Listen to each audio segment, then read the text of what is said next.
Assalamualaikum warahmatullahi wabarakatuh. Bertemu lagi dengan saya, Lili Agustia, calon guru penggerak Angkatan 10 Kabupaten Deli Serdang, Provinsi Sumatera Utara. Pada hari ini, saya tidak sendiri, saya ditemani oleh Kepala Sekolah SMP Muhammadiyah 47 Sunggal, yaitu Ibu Laila Sapitri SPD. Assalamualaikum Ibu. Waalaikumsalam warahmatullahi wabarakatuh. Bagaimana nih Bu kabarnya hari ini? Alhamdulillah sehat. Sehat ya Bu ya, alhamdulillah.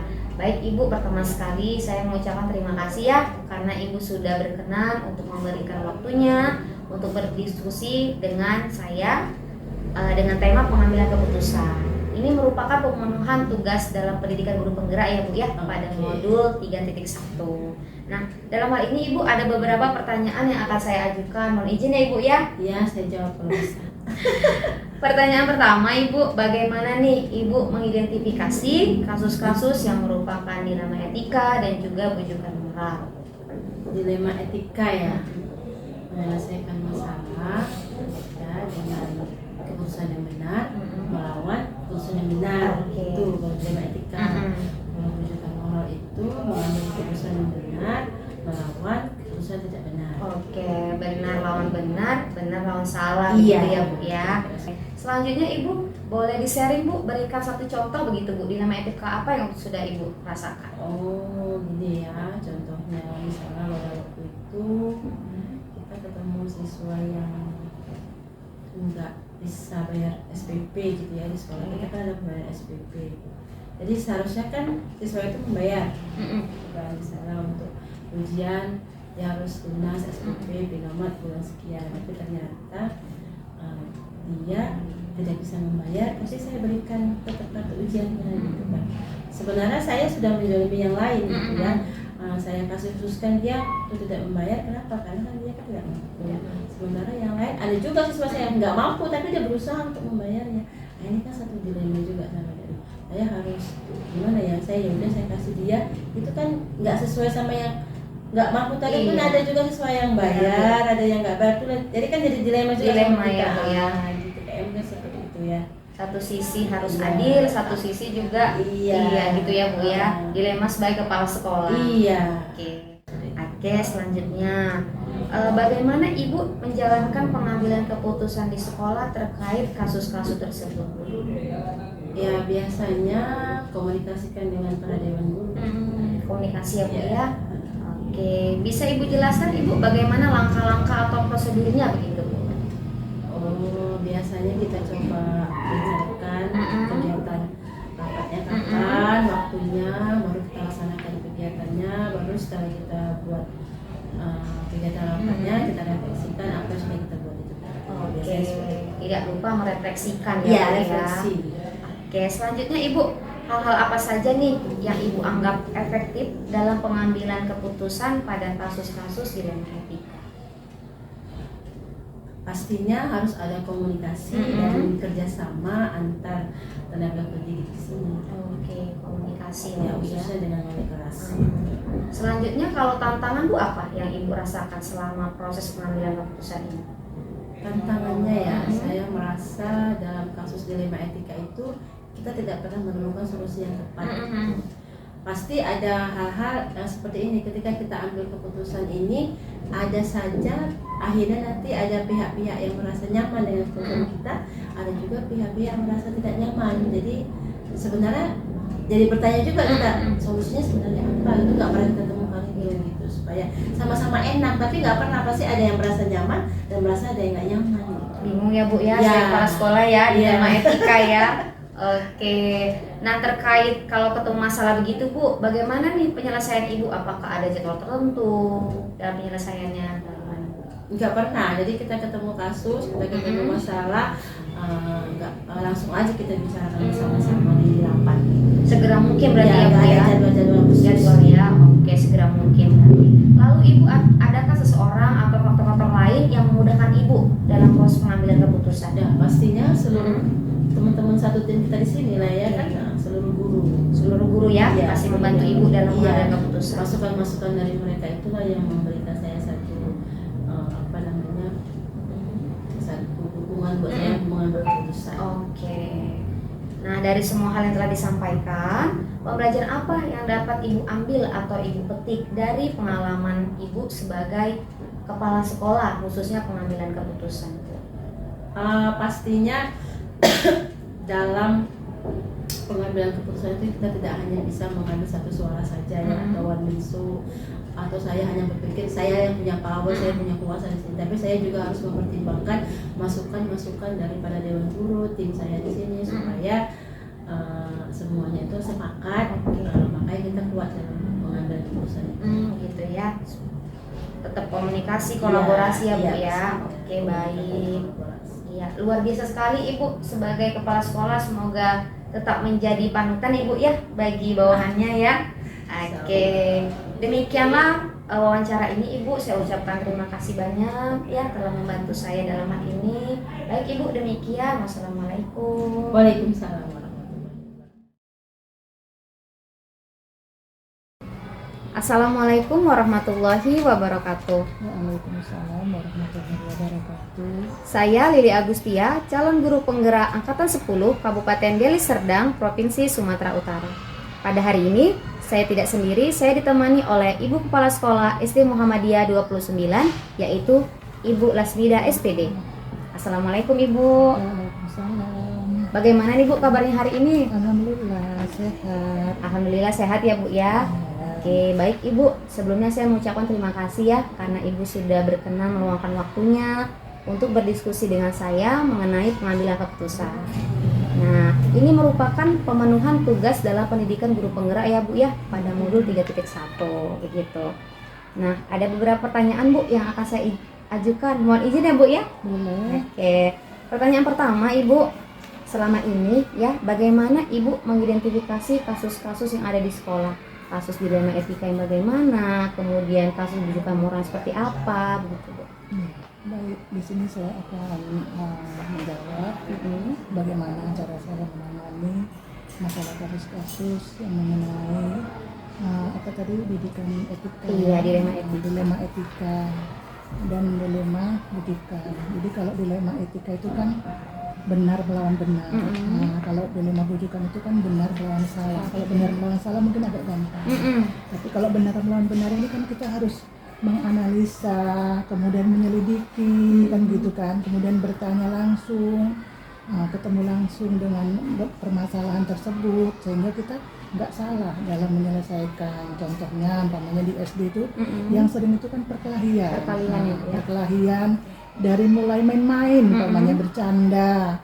Nah, jadi bercanda akhirnya terjadilah perkelahian. Nah, di sini kadang anak-anak itu antara satu dan yang lain dia merasa dua-duanya benar.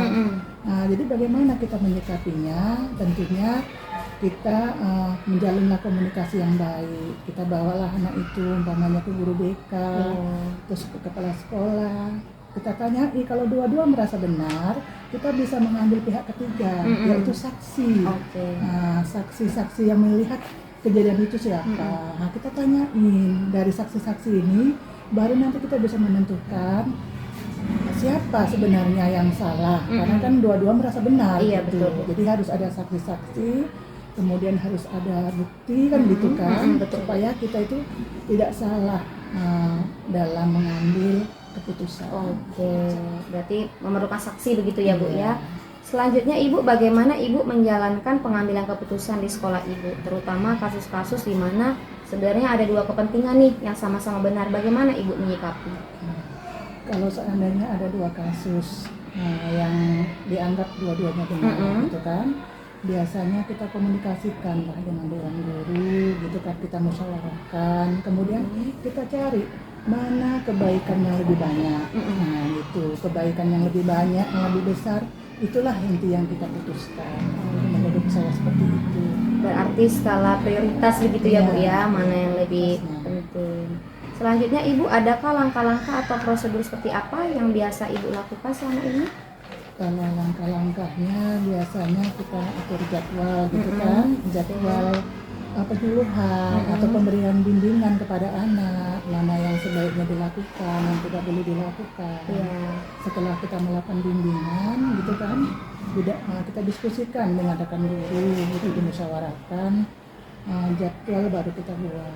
Nah, apabila terjadi nanti masalah kita tinggal memanggil atau menangani dengan baik. Oke, begitu ya Bu ya. Nah, Ibu, hal-hal apa saja nih yang Ibu anggap penting dalam pengambilan keputusan pada kasus-kasus dilema etika, Bu?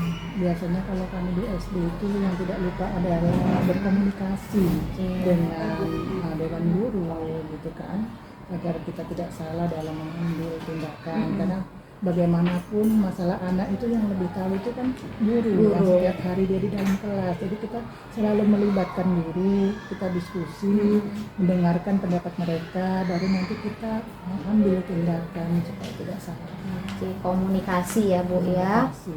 Oke, selanjutnya Ibu, hal-hal apa saja yang selama ini merupakan tantangan dalam pengambilan keputusan? Ya kalau umpama tadi lah kasusnya umpamanya anak itu mencuri umpamanya atau dia berkelahi, dia merasa benar. Jadi tantangan itu kadang seperti ini, kadang kita agak kesulitan mana ini yang benar, di antara yang dua ini mana yang benar. Jadi kita harus selektif, benar-benar kita mencari tahu, mencari tahu agar kita itu tidak salah dalam mengambil keputusan. Gitulah, betul-betul kita observasi, kita evaluasi gitu kan, kita melakukan pengamatan lah, sehingga apa yang kita lakukan nanti, tindakan yang kita ambil itu tidak salah gitu ya Bu ya. Baik Ibu, apakah Ibu memiliki sebuah jadwal tertentu dalam penyelesaian kasus-kasus dilema etika itu? Kalau jadwal sebenarnya ada. Selalu kita itu di SD itu karena murid SD ya, pasti ada masalah. Jadi selalu kita sisihkan jadwal itu ada untuk menangani kasus-kasus dilema etika, gitu kan. Ada jadwal tersusun. Tapi seandainya lah di dalam satu waktu umpamanya anak itu mengalami masalah, kita sisihkan waktu, kita harus menyelesaikan, tidak boleh menunda-nunda supaya masalah itu cepat selesai dan tidak berlarut-larut. Oke, berarti kalau ada permasalahan langsung ya Bu ditindak begitu ya Bu. Ditindak. Kalau yang jadwal Ibu katakan, apakah ada sebulan sekali begitu Bu atau seminggu sekali? Ada kayak begitu Bu? Kalau jadwal pembinaannya tentunya di rapat selalu saya sampaikan. Kami kan ada rapat sebulan sekali. Nah, jadi di sebulan sekali lah itu kita sampaikan, kita evaluasi masalah-masalah apa saja yang ada di kelas, yang ada di sekolah. Melalui rapat ini, masalah-masalah yang dihadapi oleh dewan guru atau siswa, di situ bisa kita bahas dan kita cari solusi penyelesaiannya. Jadi ketemu dengan guru sebulan sekali itu pasti kita rapat untuk membahas dan mengevaluasi apabila ada masalah-masalah tentang dilema etika. Oke, baik sekali ya Bu ya, melewati rapat gitu ya. Adakah seseorang Bu atau faktor-faktor yang mempermudah, yang membantu Ibu dalam pengambilan keputusan? Tentu saja ada ya, tentu kepala sekolah itu kan tidak bisa bekerja sendiri. Jadi bantuan dari dewan guru itu sangat membantu dalam kita itu menentukan langkah-langkah apa yang kita ambil, sehingga keputusan yang kita tentukan nanti, yang kita ambil itu tidak salah. Guru sangat berpengaruh ya dalam untuk kita menyelesaikan kasus tersebut. Kalau selain guru Ibu, apakah ada pihak luar yang kita minta tolong untuk membantu Ibu? Kalau selama ini seandainya kita bisa menangani sendiri, kita tangani sendiri dengan dewan guru. Seandainya tidak bisa selesai, kita kan punya yayasan, kita punya majelis tudasmen. Tentu masalah yang tidak bisa kita selesaikan, kita bisa mengadukan kepada majelis tudasmen. Kita mohon solusi terbaik, mohon bantuan agar masalah ini bisa terselesaikan. Gitu ya Bu ya. Nah, dari semua hal yang telah disampaikan Ibu, pembelajaran apa yang Ibu dapatkan dari pengalaman Ibu sebagai kepala sekolah khususnya dalam pengambilan keputusan? Intinya pengalamannya seperti ini, kita harus berpikiran bahwasannya tidak ada masalah yang tidak bisa diselesaikan. Oke, baik sekali ya Bu. Jadi intinya apapun masalahnya, kalau kita bisa bekerja sama dengan dewan guru, dengan seluruh seluruh yang ada di sekolah ini, insya Allah semua masalah itu pasti bisa tertangani. Bisa tertangani ya Bu ya. Selalu berpikir ya Bu, pasti ada jalan keluar begitu ya Bu. Oke. Terima kasih Ibu, beberapa pertanyaan sudah saya ajukan. Saya berterima kasih sekali kepada Ibu ya telah meluangkan waktu dan semoga tetap menjadi kepala sekolah yang memberikan contoh pada bawahannya ya Bu ya. Terima kasih, semoga. Saya akhiri Ibu. Assalamualaikum warahmatullahi wabarakatuh. Waalaikumsalam warahmatullahi wabarakatuh.